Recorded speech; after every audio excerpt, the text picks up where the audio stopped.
इनको कंटिन्यू करते कुछ इमरजेंसी आ गई थी, वीडियो को स्टॉप करना पड़ा। चार्टर एक्ट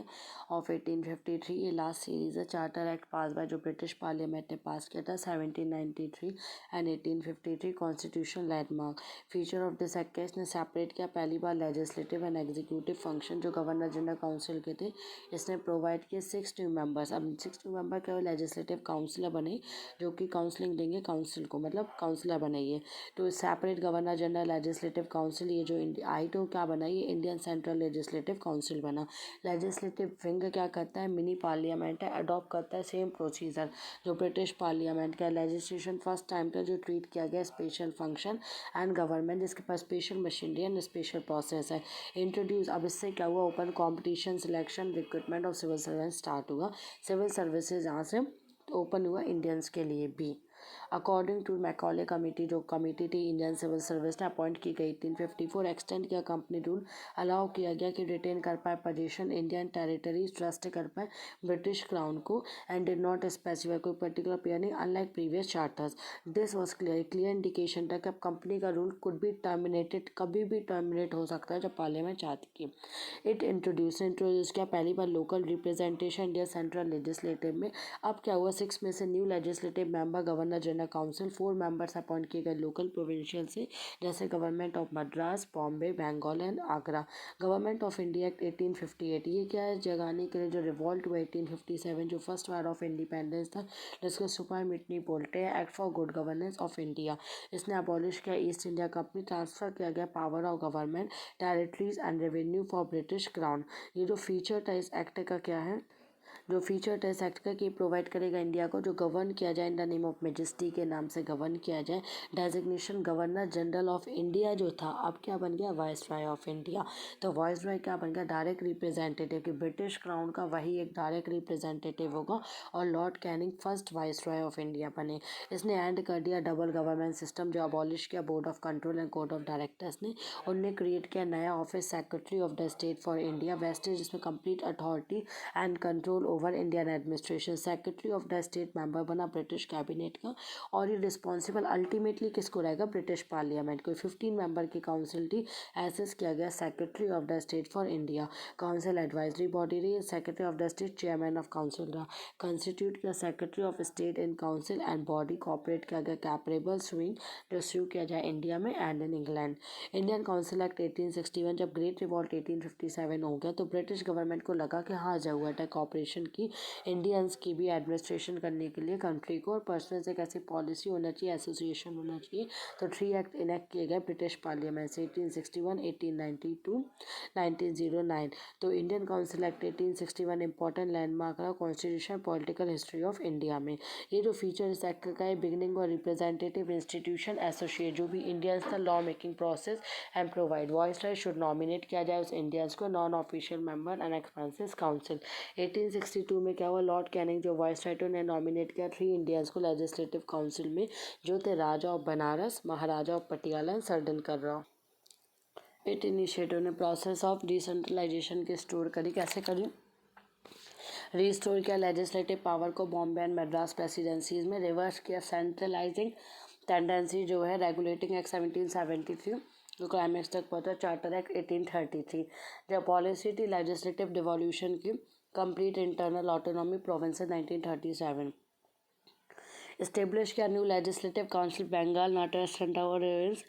पंजाब, इस्टेब्लिश किया 1862, 1886 एंड 1997। पावर क्या, ताकत दी वाइस को कि वो रूल्स बना पाए, ऑर्डर्स कर पाए, convenient transaction business portfolio system. Introduce किया किसने, lord Canning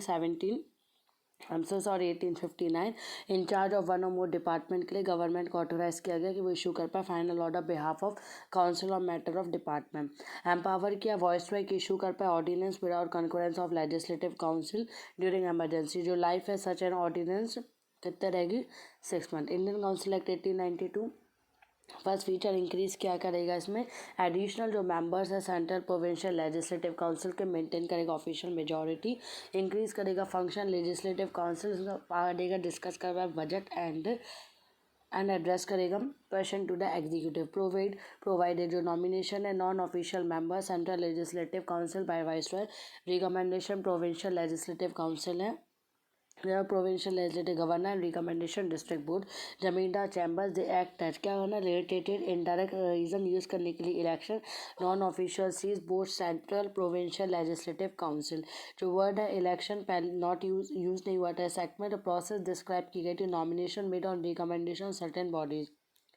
Indian council act 1909 का ये एक्ट मॉडल मिंटो रिफॉर्म का है देन उसके बाद secretary of the state for India and Lord Minto viceroy of India तो फीचर क्या है कंसिडरेबली इंक्रीज करेगा साइज ऑफ लेजिस्लेटिव काउंसिल कहाँ पे सेंट्रल एंड प्रोविंशियल में तो जो भी नंबर ऑफ मेंबर्स होंगे सेंट्रल लेजिस्लेटिव रेज करेंगे 16 to 60 तो number of members provincial legislative council not uniform retain करेंगे official majority central legislative council allow करेंगे provincial legislative council to have non official majority Allah deliberative function legislative council her level पे होगी members allow किए जाएंगे कि supplementary questions पूछ पाए resolution move on budget and so on provide किया जाएगा association of Indian executive council viceroy governor Satyendra Prasad Sinha first Indian के ज्वाइन करेंगे वॉइसराय एग्जीक्यूटिव काउंसिल अपॉइंट किया जाएगा लॉ मेंबर इंट्रोड्यूस करेंगे system of communal representative separate electorate होगा Muslim member select किए जाएंगे मुस्लिम वोटर्स के थ्रू लीगलाइज कम्युनलिज्म करेंगे लॉर्ड मिंटो फादर करेगा कम्युनल इलेक्टोरेट के प्रोवाइड किया जाएगा separate representation presidencies corporation chamber of commerce universities and zamindar government of India 1919 अगस्त 1917 में दिस गवर्नमेंट डिक्लेयर किया पहली बार के objective gradual introduction responsible government in India government of India 1919 enact किया गया फोर्स में कब है 1921 में इसको Montagu change for Montagu secretary of the state and Indian law of India थे launch change for viceroy of India feature इसका क्या है कि रिलैक्स करेंगे सेंट्रल कंट्रोल प्रोविंसेस डिमार्केट करेंगे separate and central provincial subject central provincial legislature authorise करेंगे कि law बनाया जाए on respective list of subject जो स्ट्रक्चर है government continued centralized and unitary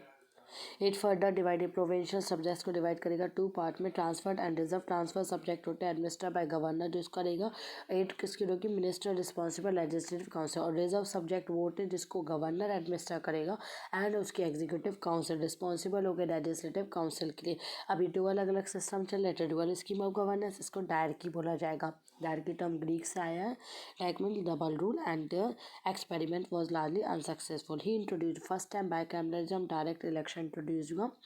Indian legislative को रिप्लेस किया बाइकैमरल लेजिस्लेटिव में upper house and lower house majority members जो है हाउस चूजन किए गए डायरेक्ट इलेक्शन ये क्या हुआ third of the members viceroy executive council extend किया जाएगा principle of communal representation separate electorates Indian Christian Anglo Indians and Europeans it created क्या क्रिएट करेंगे new office high commissioners for India London transfer किया जाएगा कुछ function इधर उधर perform किया जाए secretary of the state for India provide करेंगे public service commission central public service commission 1926 की वो रिक्वेस्ट करेंगे सिविल सर्वेंट को सेपरेट करेंगे पहली बार provincial budget and central budget को जिससे प्रोविंशियल को ऑथोराइज किया जाए इनेक्ट कर पाए बजट इनेक्ट करेंगे अपॉइंटमेंट स्टैचुरी कमीशन उससे क्या होगा रिपोर्ट करेंगे जो हर 10 साल में working coming into force government of India 1935 ये सेकंड माइलस्टोन है जो कम्प्लीटली रिस्पॉन्सिबल गवर्नमेंट लाया हुआ है इंडिया में ये लेंथी एंड डिटेल है document 321 sections and time schedule है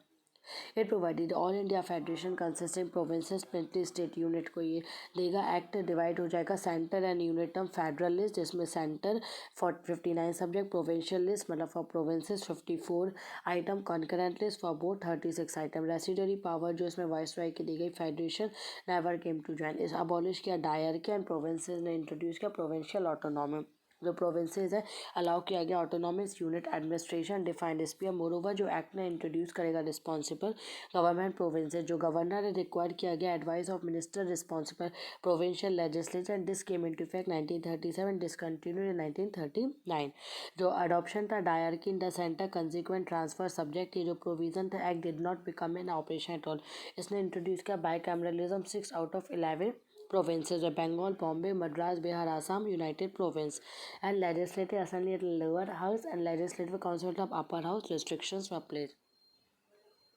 फर्दर एक्सटेंड किया गया प्रिंसिपल जो कम्युनल रिप्रेजेंटेशन का, separate electoral depress class, women and labour, abolish किया गया council of India, establish by government of India 1850, secretary of the state India, provide किया team of adviser, extend किया franchise 10% total population got voting right, provide किया गया establishment of reserve bank of India, control करेंगे currency credit of the country, provide करेंगे establishment not only से federal public service commission ही, provincial public and joint public service commission और for two और more province, ये provide करेगा establishment federal court जो setup हुआ 1937 में।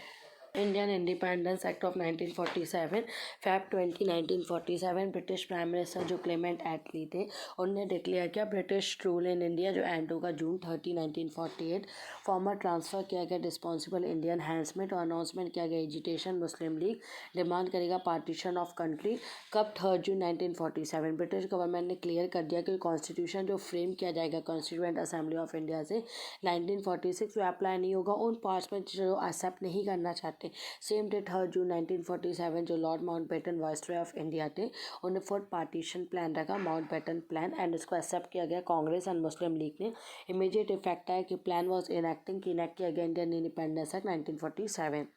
फीचर क्या इसने एंड किया ब्रिटिश रूल को इंडिया में एंड डिक्लेयर किया इंडिया को इंडिपेंडेंट एंड सोवरेन स्टेट 15 अगस्त 1947। पार्टीशन ऑफ इंडिया से क्रिएशन 2 इंडिपेंडेंट डोमिनियन बना India and Pakistan, right to succeed from British commonwealth. ये जो अबॉलिश किया office of viceroy and provided dominion जो गवर्नर जनरल है अपॉइंट किया गया British king and advice dominion cabinet majesty government Britain was have to responsibility जो respect किसमें government of India and Pakistan. Empower किया गया कॉन्स्टिट्यूएंट असेंबलीज टू डोमिनियंस में to frame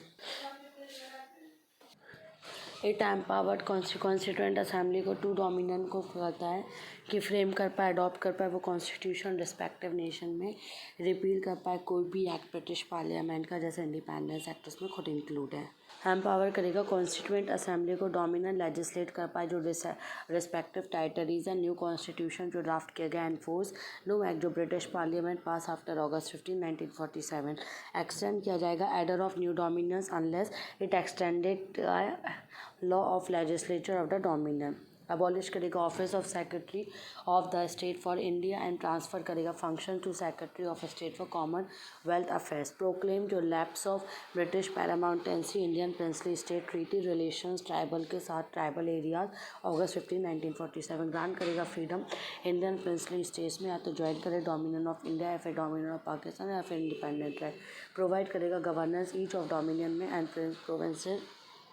of India act of 1935 new constitution frame करेंगे and जो dominion है however authorise किया जाएगा make modifications in the act. Deprive किया जाएगा British monarch of right to veto and ask reservation certain bills approval. अब governor general के पास फुल पावर होगी assent to any bill name of majesty. अब क्या पॉइंट दिया गया है कि designate governor general of India को provisional governors constitution nominal head of the state माना जाएगा।